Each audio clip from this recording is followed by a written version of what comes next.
आज झारखंड के लिए वाकई बड़ा दिन है। बड़ा दिन इसलिए है कि इस राज्य के सबसे बड़े प्रणेता दिशोम गुरु यानी शिबू सोरेन को मरणोपरांत पद्म अवार्ड से नवाजा गया है। ऐसे में हमारे साथ चर्चा करने के लिए झारखंड के वरिष्ठ पत्रकार और लेखक अनुज कुमार सिन्हा सर है। सीधा चलते हैं उनके पास। अनुज सर, आपका बहुत बहुत स्वागत है। जोहार। जोहार सर, वाकई बड़ा दिन है और इस खास मौके पर शिबू सोरेन की पत्नी रूपी सोरेन और उनकी बहू कल्पना सोरेन इस अवार्ड को रिसीव की हैं। कितना बड़ा दिन, कितना बड़ा अवार्ड, और सर किन कामों के लिए गुरुजी को यह अवार्ड दिया गया? निश्चित तौर पर आज झारखंड के लिए और देश के आदिवासी समुदाय के लिए भी बहुत बड़ा दिन है, एक बड़ा सम्मान है जी। ऐसे गुरुजी लोगों के दिलों में बसते हैं जी। वो एक अलग तरह का सम्मान होता है जी। लेकिन जब पद्म अवार्ड आपको मिलता है, पद्म श्री, पद्म भूषण, पद्म विभूषण जो भी मिलता है जी। तो एक अलग तरह का सम्मान होता है। तो आज झारखंड के लिए बहुत बड़ा दिन है। उस व्यक्ति का सम्मान हो रहा है हुआ है जिन्होंने अपना पूरा जीवन संघर्ष में बिता दिया। किसके लिए? आदिवासी अस्मिता, महाजनी प्रथा, समाज सुधारक के तौर पर, समाज में जो आदिवासी समाज में जो बुराइयां फैली हुई थी उसको दूर करने के लिए एक समाज सेवक की भूमिका में उन्होंने अपना काम किया। और पॉलिटिक्स को छोड़ दे, उससे हट के, उससे ऊपर के वो व्यक्ति थे, इसलिए देश उनको आज ये सम्मान दे रहा है। सर, उनके भाषणों में हमेशा कोई लच्छेदार बात नहीं देखी जाती थी। हमेशा वो बिल्कुल गांव के जैसे लोग, ठेठ झारखंडी कह सकते हैं कि, या बिल्कुल खांटी भाषा में वो बात करना पसंद करते थे। कई भाषण, कई बयान हम लोगों ने भी सुना है कि मुर्गा मत लड़ाओ, दारू हड़िया मत पियो, बच्चा लोग को स्कूल भेजो, मुर्गी पालो, बकरी पालो, यही सब चीज़ रहता था सर। और कहीं ना कहीं झारखंड की जो आदिवासी समुदाय है, आदिवासी समाज है, वो ज़्यादातर ग्रामीण परिवेश में रहती है। उनके आंदोलन के स्तर को भी आप देखिए तो सर, टुंडी के जंगल से लेकर के नेमरा से शुरू हुआ, उनका संथाल तक, कोल्हान तक, यही उनका कार्यक्षेत्र रहा सर। और बाद में वही फिर राज्य के आंदोलन में भी उनकी फिर बड़ी भूमिका देखी गई, अलग झारखंड के आंदोलन में। इसको सर थोड़ा क्रमवार रूप से सर दर्शकों को बताते चले सर। देखिए, एक तो कि इस रूप में उनको बांधना शिबू सोरेन को कि वे संथालों के नेता थे, आदिवासियों के नेता, उससे बड़े फलक पर जाएं। जी। गुरुजी सर्वमान्य नेता थे, पूरे झारखंड के नेता, और देश के बड़े हिस्से के लोग उनको स्वीकार करते थे। पहली बात ये होती है। रहा सवाल कि कैसे लोग उनको मानते थे, क्यों मानते थे, और जो आपने कहा एजुकेशन के बारे में, तो लड़ाई अलग अलग तरीके से लड़ी। उन्होंने अपने आंदोलन की शुरुआत की थी महाजनी प्रथा के खिलाफ में। उनके पिता की चूंकि हत्या हो गई थी 1957 में, जब वो स्कूल में पढ़ते थे। उसी समय उन्होंने संकल्प लिया था कि जिस महाजनी प्रथा के खिलाफ लड़ाई में आवाज उठाने के लिए उनके पिता की हत्या की गई है, उसका वो बदला लेंगे। बदला लेंगे मतलब हत्या और इस मारपीट नहीं, उस महाजनी प्रथा को खत्म करेंगे। महाजन को नहीं, महाजनी प्रथा को खत्म करेंगे। ये उनका संकल्प था और उसकी शुरुआत उन्होंने की, लोगों को एकजुट किया। तो बहुत विस्तार से संभव नहीं बताना पूरा चीज तौर पर, समय भी नहीं होता है। वहां से उन्होंने लोगों को एकजुट किया। उसी क्रम में उनको पता चला कि आदिवासी समुदाय, खासतौर पर उस समय तो ज्यादा था, संथाल समुदाय का ही मामला था, धीरे धीरे बढ़ता गया है, क्यों पिछड़ा है, क्यों दिक्कत फेस कर रहा है, क्यों महाजनी प्रथा के शिकार ज्यादा हो रहे हैं। तब पाए कि उनके अंदर में सामाजिक बुराइयां हैं, जिसमें एक शराब है, बड़ा कारण है, अशिक्षा है, दूसरा है, तीसरा है अपने अधिकारों के लिए वो बोल नहीं पाते हैं, अवेयरनेस की कमी है, साधन का अभाव है। तो वहीं से उन्होंने एक तरीके से सामाजिक आंदोलन की शुरुआत की है। वो अभियान चला, धीरे धीरे बढ़ता गया और फिर जाकर ये बड़े फलक पर आंदोलन चला। अगर आप अलग अलग पूछेंगे तो पूछे, तो हम बताएंगे कि नशाखोरी के खिलाफ उनका क्या योगदान रहा। जी सर, बताते चले उसके करके तो हम लोग सबसे पहले बात करते हैं कि शराबबंदी, शराबबंदी के लिए तो गुरुजी मानते थे, उनका अपना मानना था यंग एज से ही कि आदिवासी समुदाय क्यों शिकार हो रहा महाजनी प्रथा का, क्योंकि महाजन उनकी जमीन पर कब्जा कर रहे हैं। कब्जा कैसे कर रहे हैं? तब क्या है, आदिवासी अशिक्षित हैं। शिक्षा का भाव, भाई आज से 60 साल पहले, 55 साल पहले शिक्षा का प्रसार बहुत कम था। और खुद गुरुजी अपनी पढ़ाई पूरी नहीं कर पाए थे, उनके पिताजी शिक्षक थे, वो चाहते थे कि बेटा पढ़े लिखे, लेकिन उनकी हत्या के बाद सारी चीज़ें बदल गई। तो उनको लगा दूसरा कि जब आप पढ़े लिखे नहीं हैं और शराब का सेवन करते हैं, हड़िया शराब दारू में जो लग गए, उसके बाद क्या हुआ कि जो महाजनों का काम था वो और आसान हो गया जी। वो हड़िया दारू पिलाकर, ठेपा लगवाकर पहले कर्ज दे दिए, उसके बाद उसको फंसा लेते थे और जमीन लिखवा लेते थे जी। तो उनके दिमाग में बैठ गया, शिबू सोरेन जी के दिमाग में ये बैठा कि जब तक इसके जड़ पर नहीं जाएंगे, सामाजिक बुराइयों को दूर नहीं करेंगे, उनको शिक्षित नहीं करेंगे और ये नशाखोरी जो नशा के चंगुल में जो फंसे हुए हैं इससे बाहर नहीं निकलेंगे तो कैसे विकसित होगा, कैसे वो आगे बढ़ पाएगा। इसीलिए उन्होंने कहा कि शराब जो और हड़िया है, मतलब हड़िया का प्रयोग वहीं करो जहां तक धार्मिक कारण से या पारंपरिक जो बना हुआ है वहीं तक करो, उसके आगे मत करिए आप, है जहां से नुकसान होता है। उन्होंने दंडित भी किया लोगों को कि जो शराब पिएगा उसको दंडित करेंगे, तो उसका एक असर दिखा वहां से है। उसके बाद ये हम लोग बात करें अभी शराब वाले को लेकर, जब गोला से बढ़ते बढ़ते पेटरवार होते हुए वो धनबाद गए, टुंडी गए और आश्रम बना पलमा में, फिर टुंडी में बना, तो पोखरिया में जब आश्रम बना वहां भी जब गुरुजी सुनवाई करते थे तो सारे मामले आते थे। उस समय भी उन्होंने कहा था साफ साफ कि जो कोई भी हड़िया पिएगा, ये शराब पिएगा, दारू पिएगा वो उसको हम दंडित करेंगे हैं। और फिर मैं बता रहा हूं कि जो सार्वजनिक जो पूजा स्थल है जहां पे पारंपरिक होता है उसका प्रयोग करो जी। जो आदिवासियों की परंपरा है उससे कोई छेड़छाड़ नहीं, वहां वो मानते थे, लेकिन दिन भर पड़े रहो पीकर तो कोई काम नहीं कर पाओगे। वहां उन्होंने लोगों को किया और उनके डर से लोगों ने धीरे धीरे करते करते है वो काम बंद किया, दारू पीना। कहते थे क्या बोले कि जब तुम बंद करोगे, जो पैसा कमाते हो मेहनत कर कर, उस पैसे को अगर तुम दारू में फूंक दोगे तो बच्चा खाएगा क्या, पिएगा, पढ़ेगा कैसे? तो उस पैसे को बचाओ उसमें से है और उसको बच्चे को अच्छा खाना खिलाओ, अच्छी पढ़ाई लिखाई में लगाओ और उसके स्वास्थ्य पर ध्यान दो। तो गुरुजी का संकल्प ये था। इतना ही नहीं है, जब इसको बड़े फलक पर गुरुजी और कब ले गए, जब 1980 में पहली बार वो संसद में गए, जब एमपी का चुनाव जीतकर दुमका से, वहां भी उन्होंने पहले भाषण में भी इसका जिक्र किया कि कैसे महाजन आदिवासियों को शराब पिलाकर गुमराह करके नशा में उनकी जमीन को हड़प लेते हैं। तो उन्होंने कहा था कि इस पर अंकुश लगाने का प्रयास करें।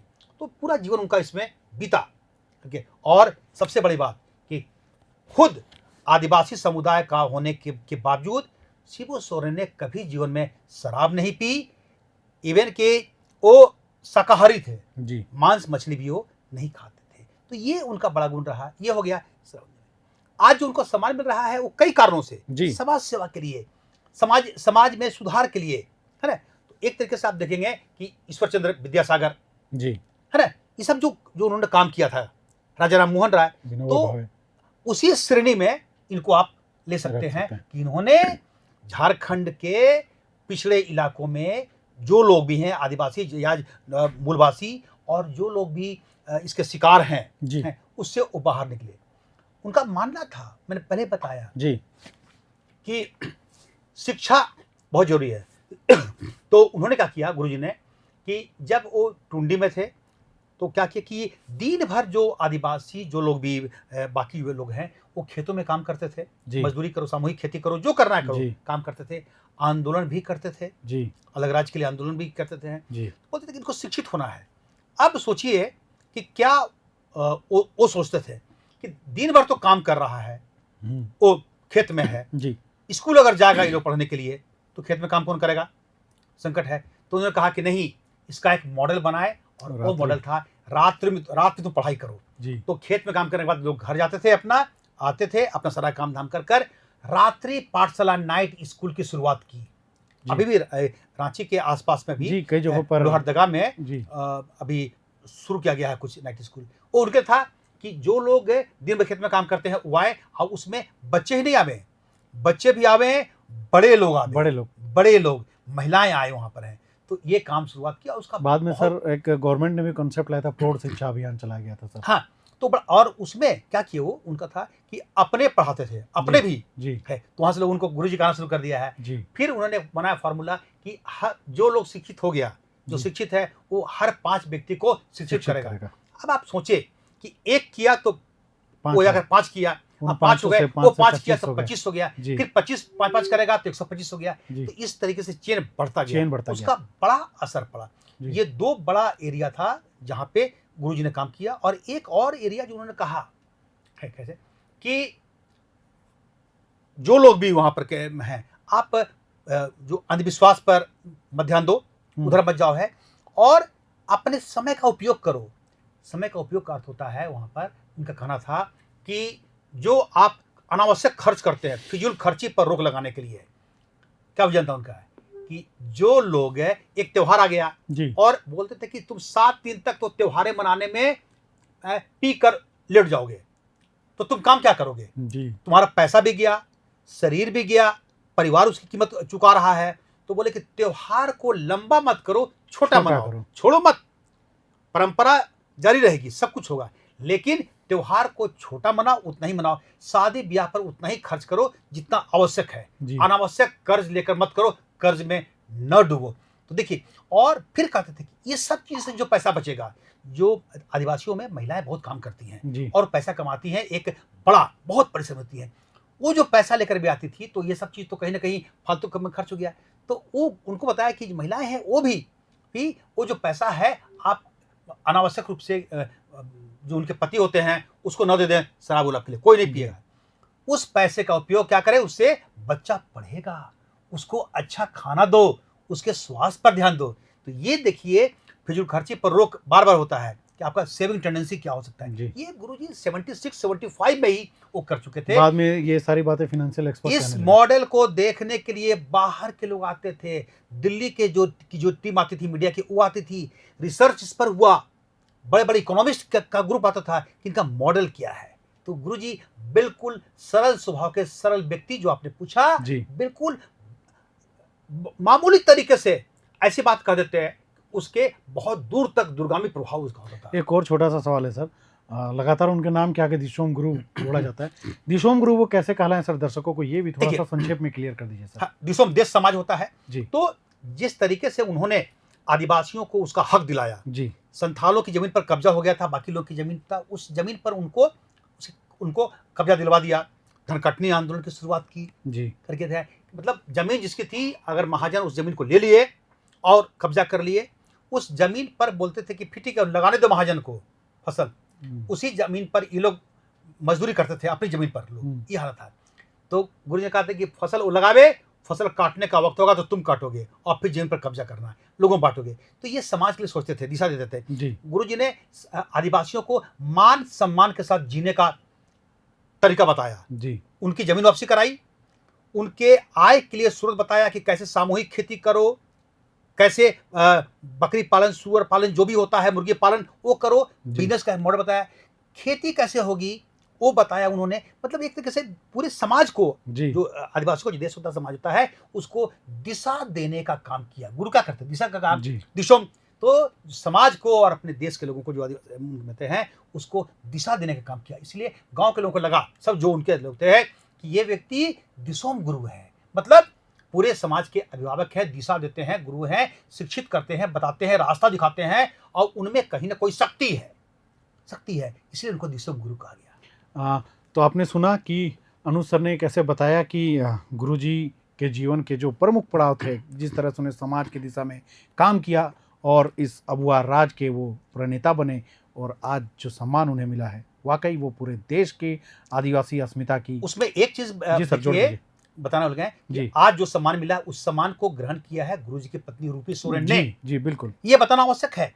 तो जिस तरीके से गुरुजी, जब कैसे शिबू सोरेन नहीं बन पाते अगर उनके जीवन में रूपी सोरेन जी नहीं आती पूरे तौर पर। अगर बहुत हमने काफी गुरुजी के साथ साथ मैंने किताब लिखी उस पर, तो जाना उनको है कि शुरुआत दौर में शादी के ठीक बाद ही जब इनको शिबू सोरेन को हजारीबाग जेल में बंद कर दिया गया था, शादी के तुरंत बाद ही है, और उनको रिहा नहीं हो पा रहे थे हैं, उस समय रूपी सोरेन उस समय ही करके किसी तरीके से साधन को जमा कर यहाँ से गई थी, अपने मायके गई, वहाँ से साधन की व्यवस्था की, पिताजी को लिया, फिर वकील से मिलकर सारा कुछ कर कर उनको निकाला, वहाँ से जेल से निकाला।